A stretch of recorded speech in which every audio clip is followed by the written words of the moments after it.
Well, it's good to be with you all this morning. It's good to see everybody. I know summer has lingered all the way down to the end. I thought, one of my good buddies posted this week, he said, "Fall, I thought we were friends." But it seems to have escaped us this year, but I'm ready for it. We've been looking at our purpose, and we started out looking at our faith, and so we've kind of been on this journey for a period of time, and we're going to bring all this to a close today as we come to the Lord's table and commission our mission team that's headed to Honduras. And I felt like all of these things kind of culminated together, and so just kind of reflecting back a little bit on where we've been and where we're going and what we're doing. And we're going to start today with the Great Commission, because when it comes down to your purpose is to share your faith with someone else. Okay? I mean, when God puts that in you, and when you realize, and when you have that, and when you have the key to the gospel, when you have the understanding of where we're headed and how it's all going to wind up, and you just can't keep that to yourself.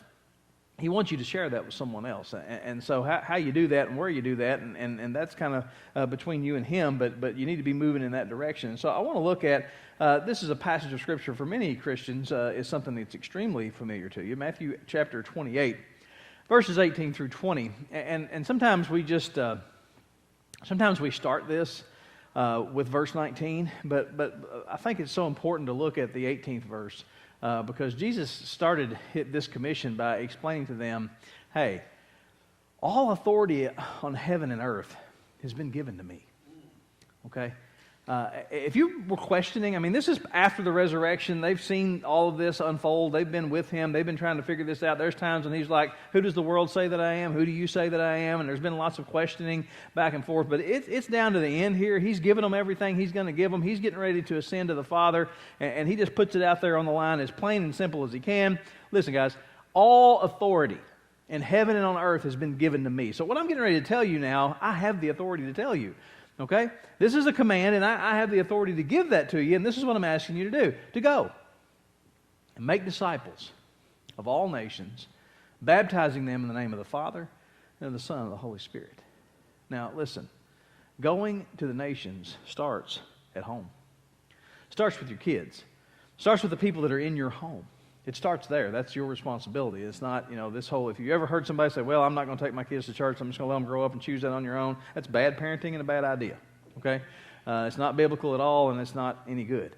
So it's your responsibility, if you've got kids in the home, to share with them your faith and to share with them who Jesus is, and they should know who that is as soon as they can walk and talk. You need to start helping them to understand those things. Okay, so it begins there, and it begins across the street, and it begins next door, and it begins with the people that you work with and go to school with, and people that you're with every single day. And then from there, God will give you opportunities to branch out. We have situations here in Ohio County. We feed hungry people in Ohio County every Wednesday night. And if you haven't given up a Wednesday evening to go and work at our food pantry, you should. You should go there. You should pray for the people that are coming there to receive food. That's a way that we can have missions right here in our own home. Okay, we do that every single week. We have people from this church who help manage that and do that, and they can just hand you a box and you can go to work immediately. Okay, training is very short, and it doesn't take very long to integrate you in. You don't have to have any type of certification. We'll take you and let you work. Okay, and there's lots of folks that, as Nathan said, this is the month of September is the month that we emphasize the Eliza Broadus mission offering. And you've been seeing these videos, and you've noticed they've all been in Kentucky. Today was Covington, and there's different places in eastern Kentucky and western Kentucky and different places around the state where we have missions, state missions, who help folks do different things, have certain needs, and we do that. And there's opportunities to work with them. There's opportunities to go there. There's opportunities to serve there. And then the next level that we have is called the North American Mission Board. Okay, the North American Mission Board, and it reaches out all over the United States, okay, in Canada and down in Mexico. All in this whole area, all of North America, the North American Mission Board has outreach. Listen, I got a stack of postcards in my office of people that are planting churches, people that are doing different missions in all of those locations all over the United States, Canada, and Mexico. They need help. They need people. They need prayer. There's all kinds of opportunities to do that. And then the next level from North America is internationally. anywhere outside of that realm. We're going to be going to Central America, which is just down a little bit further south than where the North American reaches. But we're going to be going to Honduras. And it can go from anywhere from close. That's pretty close. It's only about a 3.5-hour flight from Atlanta, so I'm pretty excited about that because if you want to go internationally around the globe, it can get really far. But the cool thing about it is just about anywhere we can get to now in less than 24 hours. So when we look at going and making disciples of all nations, what does that mean for you? You see, here's the thing. This whole series that we've been in and where we've been at concludes today with a choice. Because all of us have a choice we have to make. And in his book, Purpose Driven Life, Rick Warren puts it this way. You're either going to be a world-class Christian or you're going to be a worldly Christian. And this is the thing. That can change for you. Because I'm just going to tell you, the natural migration is to become a worldly Christian. It's a natural migration. Because this is what it means. Worldly Christians look to God primarily for personal fulfillment. Okay? I'm not saying that you're not saved. Okay? Worldly Christians are saved people. They're believers. But they are become, well, this is natural. This is just who we are. Okay? We're humans. And all have sinned and fallen short of the glory of God. Okay? And that's what this means. We all have a sinful nature. And given over to our sinful nature, we will tend to migrate towards self-centeredness. And it can happen before you even realize it. I mean, you won't even know it's happening. And it's like, oh my gosh, how did this happen? How am I more concerned about the color of the floor and the temperature of the air and the seat that I sit in and the music that we sing? How come I became more concerned about those things than I did the people who are dying and going to hell? It's like, oh, but it's about my own personal comfort. And so we migrate that way naturally. It happens in churches all over the world. Happens in churches all over the world. When people get saved and they get comfortable, it's like, okay, we're all going to heaven here. We're kind of doing this. We kind of like this kind of thing. We like this style. We like to do this. And the next thing you know, you're kind of migrating that direction, and you've forgotten what you're supposed to be doing in the first place. Worldly Christians love to go to concerts. They love to attend Bible studies, lots and lots of Bible studies with each other, okay? And you hardly ever find anybody who's lost among them. It's rare. Most of the people that they hang out with are all saved. Everybody's been saved for years. That's the people that they hang with. And they always go around those people. Here's another way to think about this. When you pray, what's the focus of your prayers? What does your personal prayer list look like? This may be convicting for you. I don't know. Because this is what happens. If your prayers are focused on your own needs, your own blessings, and your own personal happiness, I'm sorry to report to you, you are migrating towards self-centeredness. Okay, if your prayer list is, Lord, I need this day to go good. I need my needs met. I need the weather to be cooler. I need all these things. And it's easy. Listen, I'm guilty. Okay, you got to think about these things. If your prayer list migrates that way, it's like I need all of these things for my personal benefit, so that I'll be happy and I'll be comfortable and I'll be cool and all things will go well with me and everything's going on. If that's what it looks like, you're migrating that way. Because see, at the top of your list should be others. Okay, and particularly others that are lost, okay? Particularly others that don't know Jesus, because that's where our mind should be. See, if our mind is not there, when you wake up in the morning, if your mind is not in a place of who can I reach, who today, that if they left this world would be in eternal hell, and I need an opportunity. See, when we don't have that on our list, even on our radar, if that's not where, and I have a feeling that's a lot of folks. Then we wake up in the morning, it's like, I got to get this done, I got to get this done, I need this to go well, I need this, we've only got like 4 stoplights in Ohio County, but I need to catch them all green, whatever it's like, I want to do this, and I want this to all go well. And then we get that way, and it's like, I want all this, but did we ever stop and think about the people that we're going to encounter that don't know Jesus? World-class Christians know they were saved to serve and made for a mission. You see, we get it upside down. And this is what happens. This is where we migrate to. And this is how absurd this is. Because we are trying to use God for our purposes rather than to be used for His. And that is so upside down. Really, think about it. Think about the audacity of that. Think about really how terrible that is to think that, well, the God of the universe, the one who spoke the stars into existence and gave me breath and everything for me, that I can somehow manipulate him to make my day go well. You see how easy it is? And you think, oh man, he just ruined my day. Okay, I'm sorry. You see, people who are world-class Christians are eager to receive a personal assignment and then be excited about the privilege of then being used by God. World-class Christians are fully alive people. And when you're around them, I remember when the Campers on Mission came to New Harmony, see, we became the mission field when I pastored there. I mean, we had a problem. We had a building that was destroyed by fire. We didn't know how we didn't have the resources, people, labor. We didn't have all. So God sent us missionaries. And I thought, how crazy is this? You know, this church was established here in 1884. And now, all these years later, over 100 years later, it has become the mission field. God had to send missionaries to us, not only to just build the building, but to really teach us how to be servants, to really teach us how to be the church. I learned so much in that time. World-class Christians wake up every morning expecting God to work through them in fresh ways.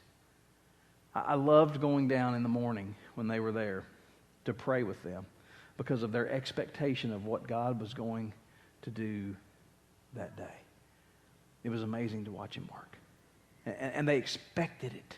They woke up every day and they came with an expectation of what God was going to do that day. So the question this morning is this: what type of Christian do you want to be? What type of Christian do you want to be? Do you want to be a world-class Christian? Or are you on that migration path of becoming a worldly Christian? God invites us. He invites us to participate in the greatest, largest, most diverse, and most significant cause in history. And you know what that is? His kingdom. It is His kingdom. His kingdom. History, the history of the world is exactly that. It is His story. Okay? God is writing this. He is writing this. He is orchestrating this, and it is His purpose and in His will. We started out at the very beginning of this whole series, is that what is His will? What is that none would perish. That none would perish, but everyone would come to repentance. He wants, you know, the song that we sang, He leaves the 99, okay, to find you. He's looking for the one that's lost. Listen, folks, there's a lot of them that are lost. There's a lot of them that are lost. He is building His family for eternity. I've got to find these numbers. When you look globally, the amount of people that are lost is staggering. My good friend, Pastor Troy, that if you stay for Living Faith Connect, you'll find out who the heck Troy is, if you're ever wondering. But he pastored at East Hartford, and we've been friends for many years. And I'm going to be in Honduras next week, and this week he's in Bangladesh. He's on the other side of the world, and that's where he's at this morning. And I was looking at some of the figures in the area that he's at. There's 1.7 billion people there. Did you hear that? 1.7 billion people in this place. There are 1,967 unreached people groups. People that have never heard the gospel. Of that whole mass of population, 1.3% are believers. 1.3% of 1.7 billion. I mean, we're approaching 9 billion on the planet, but there are 2 billion of those people in one location where only 1% of them are saved. It's a lot. That is a lot. God is building His family for eternity. Nothing matters more, and nothing's going to last as long. And someday this Great Commission will come to completion. Revelation chapter 7, verse 9 says this. It says, "After this I looked, and there before me was a great multitude that no one could count, from every nation, tribe, people, and language, standing before the throne and before the Lamb. They were wearing white robes and were holding palm branches in their hands." From every tribe and every nation. I think that includes the 1,967 people groups that we haven't reached yet. There's still work to be done. There's still work to be done. The Bible says that the gospel will be proclaimed to every nation, and then the end will come. So you wonder when He's going to come back? When we get our work done. We got work to do. Jesus told His followers, go everywhere in the world and tell the good news to everybody. How do you think that was received by these Middle Eastern guys that were standing there 2,000 years ago? What did He say? Go everywhere. Everywhere? Everywhere. All over the world? All over the world. Do we walk or take the camel? Okay? And you think about the task, okay? You think about the Great Commission received 2,000 years ago. That's what they had available to them. Okay? I don't think the donkey will hold up. Me either. Okay? I mean, that's what they got to do. And so this is what they had in front of them. You think about where that's at. Were they supposed to walk or ride slow animals? It's all they had for transportation. No ocean crossing ships. I mean, there were some real physical barriers to accomplishing the Great Commission. Look what God has done 2,000 years later. Look what He has done now. It has never been easier to fulfill our commission to go to the whole world. It has never been easier. I mean, really and truly, we made this decision to go to this trip to Honduras, and it's like, okay, I'm going to go. All right. And other than that, we just kind of push paper around. Well, really, we just push paper. There's no camels being loaded. There's no nothing. I'm just going to drive down to Nashville. I'm going to walk up. I'm going to sit down in a chair, and they're going to take me over there. I mean, it's never been easier, guys. I mean, you think about you go back 2,000 years and you're trying to get to another land. You think about the journey and what it takes. Okay, well, how hard it was for them and how easy it is for us. We have airplanes, ships, trains, buses, automobiles, and this world shrinks a little more every day. The opportunity for normal, everyday Christians to become involved in a short-term international mission is now, it's literally limitless. You know, Monday, Pastor Troy left and went to Bangladesh, and so we were comparing notes on our trips and everything, and I was like, well, you're leaving Monday. He gets home Saturday. We leave Saturday and go to Honduras. I said, I don't know if we'll even be able to connect. He said, yeah, we have really no idea what kind of communication level. He said, I've got the international calling plan, so we'll see what we can do. So he gets there Thursday, and then on Friday I start getting pictures. Okay? So this is the first picture that I got. And so you can see the transportation modes that they have over there, and I was looking at the street and I was thinking there's a lot of trash, and culture certainly looks different. And then all of a sudden something caught my eye, and Keith, Bailey, this will probably give you a heart attack. Okay? See that? I said, wow. So I zoomed in and took a screenshot of that, and I was like, wow. And so I'm just kind of studying that. Well, then I'm driving home Friday, and he FaceTimes me. Okay? I get a phone call. My phone starts ringing, and I'm driving down Prentice Road, and so I hit the thing, and I've got my ear things in, and so we're talking, and I'm like, this is crazy. I said, I'm on Prentice Road in a car. And we were, and I was asking about these wires. He said, "Oh yeah." He said, "That's not power lines." He said, "That's their internet." And I said, "You know what's really frustrating? Because I dropped the call twice on my end, and he had good service. Okay, this was working. This blew my mind. And this is the thing. This is how much the world now shrinks down, because it's just as easy for me to talk to him as it would be to talk to the missionary that is hosting him. You don't even have to leave your home. You don't even have to leave your home to communicate with people who are trying to reach people in those areas, and to pray for them, and to find out what they need, and to communicate with them, and to even connect with people that are on the other side of the world who want to know more about Jesus. How much time do we spend on this thing? And I think, people say, well, this, that, whatever. God uses everything that's available, and He allowed this to happen. And so now we have in our hands the ability to communicate with lost people globally through whatever that looks like. God has to be in that. That's all I can tell you for that to work. Okay? That's amazing to me. The whole world is at your fingertips. The remotest villages in the world get email. And we can now have evangelistic conversations with people on the other side of the world. It has never been easier in history to fulfill your commission to go to the whole world. You know, I've been on several mission trips, state in the United States, and we've been south, and we've been in the Northwest, and we've been in the West, and we've been in the state of Kentucky, but I've never been outside of the United States until next week, so I've not traveled there yet.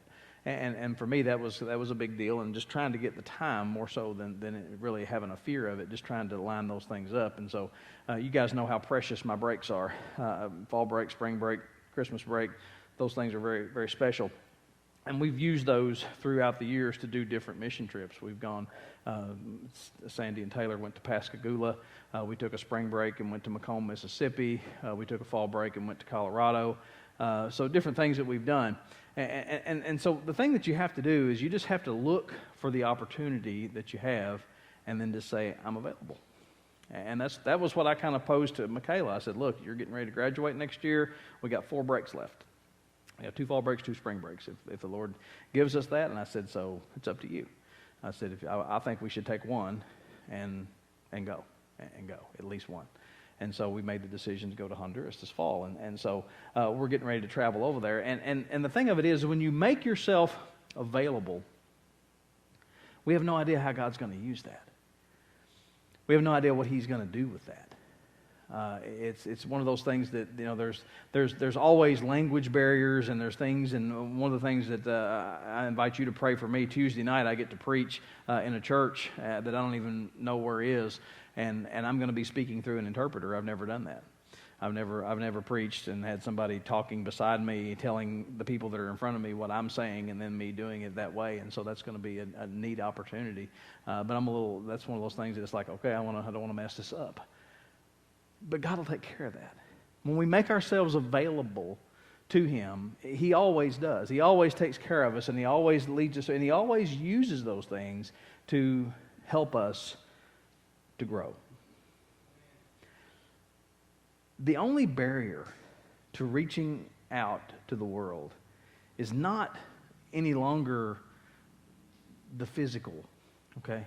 Because we don't have to travel by camel. But what the barrier is how we think. Because we have to sacrifice a little bit. We have to give back a little bit, and we have to be in a way where our perspective and our attitudes have to change. So this morning, before we get to the Lord's table, our invitation time this morning is going to be for all of us just to take a few moments and self-reflect. Just to take a few moments and do a self-reflection, and then ask yourself, where am I when it comes to sharing the gospel? Where am I personally in fulfilling the Great Commission? And what can I do about that? If it's not where it needs to be, then what can I do? What can I do to take a step on? You know, I hear so many amazing stories about living faith and your guys' involvement, from things like Kentucky Changers and the mission trips that you guys have been on in different places. And George and Kathy Chin were with us in the 8:30 service, and they have traveled extensively, multiple different ways, and are a wealth of resources of getting involved and doing those things. And you guys have been on Campers on Mission and have traveled and gone and done. Ask God where you need to go next. And who do you need to lead? Well, see, sometimes it's like, well, I've been there, done that, got the T-shirt. Think about those that are around you. How many new faces, how many new folks do we have here at Living Faith that's never been anywhere? And it's time to take them again. God may be opening a door for you. You may have been there and done that. Maybe it's time to go again and lead a team somewhere. Just take a few moments Do a self-reflection and ask yourself, where am I when it comes to sharing the gospel? How am I personally fulfilling the Great Commission? And what do we need to change? What do we need to do? Am I migrating towards self-centeredness? Am I moving toward being that selfish person that I don't want to be? Ask yourself, who is it that I need to pray for? You see, in a little while we're going to come to the Lord's table, and he tells us in his word that we need to kind of do a gut check, okay, before we do that. That's what that means. That we need to ask ourselves, is there anything in the way? Is there anything I need to get rid of? Is there something I need to ask forgiveness for before I come? Need to examine yourself is what it says. So let's take some time and examine ourselves. Ask ourselves, what do I need to do better? What do I need to change? Where do I need to go? And who do I need to share with? So I invite you into a time of reflection. Just spend some time and talk to him. Let's pray. Father, thank you